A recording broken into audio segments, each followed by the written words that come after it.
ఫిబ్రవరి 21వ తేదీ red books day. ఈ సందర్భంగా సామ్రాజ్యవాదం పెట్టుబడిదారీ విధానం యొక్క అత్యున్నత దశ అనే పుస్తకం గురించి చర్చించాలని కోరడం జరిగింది. దీన్ని సిఐటి నాయకులు ప్రతి ఒక్కరూ కార్యకర్తలు కూడా ఇందులో పాల్గొని జయప్రదం చేయాలి. దీన్ని తెలుసుకోవడం అనేది మన యొక్క ప్రధానమైనటువంటి కర్తవ్యం. సామ్రాజ్యవాదం గురించి లెనిన్ ఎంత విస్తృతంగా చెప్పారో, ఏ విధంగా అభివృద్ధి చెందింది అనేది ప్రధానంగా వారి కాలంలో వారు రాసినటువంటి పుస్తకం సారాంశం. కానీ అది ఈరోజు ప్రపంచంలో సామ్రాజ్యవాదానికి నాయకత్వం వహిస్తున్నటువంటి అమెరికా ఏ విధంగా అమలు చేస్తున్నది, అమెరికా గొప్పదని, ఇంగ్లాండ్ గొప్పదని ఒకప్పుడు చేసిన ప్రచారం అంతా కూడా పచ్చి మోసం అని ఈరోజు రుజువైంది.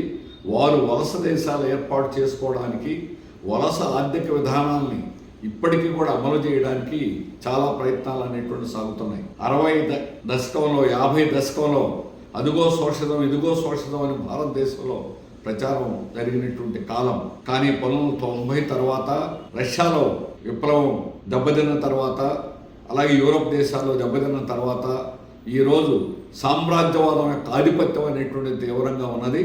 అప్పటిదాకా ప్రపంచంలో ఏ దేశం మీద కూడా ఏలెత్తి చూపించలేనటువంటి అమెరికా ఈరోజు ఏ దేశం మీద అయినా దాడి చేయడానికి, వెనిజులా దేశం మీద దాడి చేసి ఆ దేశాధ్యక్షుడిని, అతని భార్యని అరెస్ట్ చేయడం అనేది ఎంత దుర్మార్గం ఆలోచించాలి. ఇరాక్ అధ్యక్షుడు సద్దాం హుస్సేన్ని ఉరిదీయడం అనేది ఎంత దుర్మార్గం ఆలోచించాలి. ఏ దేశం మీదైనా నేను పెత్తనం చేయగలను అని భయపెట్టేదానికి ఈరోజు తనకున్నటువంటి ఆయుధాలను చూపించి ఈరోజు ప్రపంచాన్ని వణికిస్తున్నటువంటి పని ఉంది. దాన్ని ఎదుర్కోవడానికి కార్మిక వర్గం సన్నాయత్తం కావాలి. ప్రజలను చైతన్యవంతం చేయడం ద్వారానే సామ్రాజ్యవాదాన్ని ఓడించగలం. భారతదేశ ప్రభుత్వం ఈరోజు మోడీ ప్రభుత్వం సాగిలబడి కార్పొరేట్లకు అనుకూలమైనటువంటి విధానాలు అవలంబిస్తున్నారు. ఒకప్పుడు ప్రపంచమంతా ఒక కుగ్రామం, గ్లోబల్ విలేజ్ అనే పేరు చెప్పి వాణిజ్యాన్ని విస్తరించడానికి ఆనాడు ఉపయోగకరమైన పద్ధతులు ఉపయోగించారు. ఈరోజు దాన్ని WTO ప్రపంచ వాణిజ్య ఒప్పందాన్ని తిరగదోడి దాన్ని అమలు చేయకుండా అడ్డుకుంటున్నటువంటిది ఈరోజు అమెరికా. అంటే తనకి ఏది ప్రయోజనం అయితే దాన్ని అమలు చేసేటువంటి పద్ధతి ఉంది.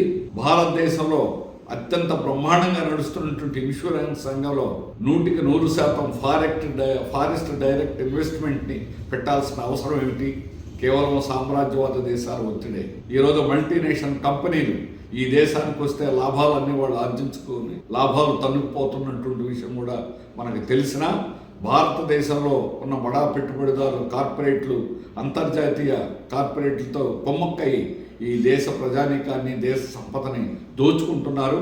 దాని ఫలితం ఈ రోజు కంటే తర్వాత ఒక పెద్ద విశాలమైన దేశం, బ్రహ్మాండమైనటువంటి వనరులు ఉన్నటువంటి దేశం, గాలి జనార్దన్ రెడ్డి మన దేశం నుంచి ఇనుప ఖనిజాన్ని విదేశాలకు ఎగుమతి చేశాడు. కానీ ఒకసారి ఖనిజాలన్నీ కరిగిపోయిన తర్వాత ఈ దేశం యొక్క పరిస్థితి ఏమిటనేటువంటిది అర్థమవుతుంది.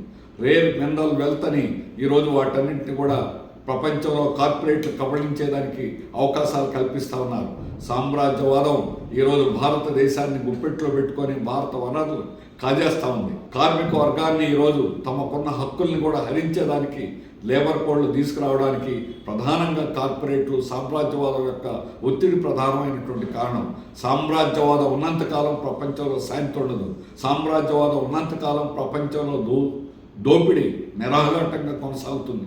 దాన్ని అడ్డుకోవడం అనేటువంటిది కార్మిక వర్గం యొక్క కర్తవ్యం. ఇది అంతర్జాతీయ విషయం అనే దీంతో మనకు అనవసరం అనేటువంటి భావం సాధారణ కార్మికుల్లో ఉంటుంది.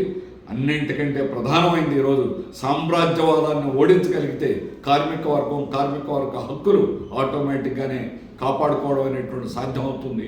అందుకని నిరంతరం మనం కార్మిక వర్గంలో సామ్రాజ్యవాదం యొక్క ప్రమాదాన్ని ప్రచారం చేయాలని, ఈరోజు భారతదేశంలో వలస దేశంగా ఏర్పాటు కాకపోయినా బ్రిటిష్ వాడు వలస దేశంగా దోపిడీ చేశాడు. ఈరోజు వలస కాకుండానే ఈరోజు అమెరికా, సామ్రాజ్యవాద దేశాలు మన దేశాన్ని దోపిడీ చేస్తున్నాయి. ఈ ప్రమాదాన్ని కార్మిక వర్గానికి, ప్రజలకి విస్తృతంగా ప్రచారం చేయాలని కోరుతున్నాం.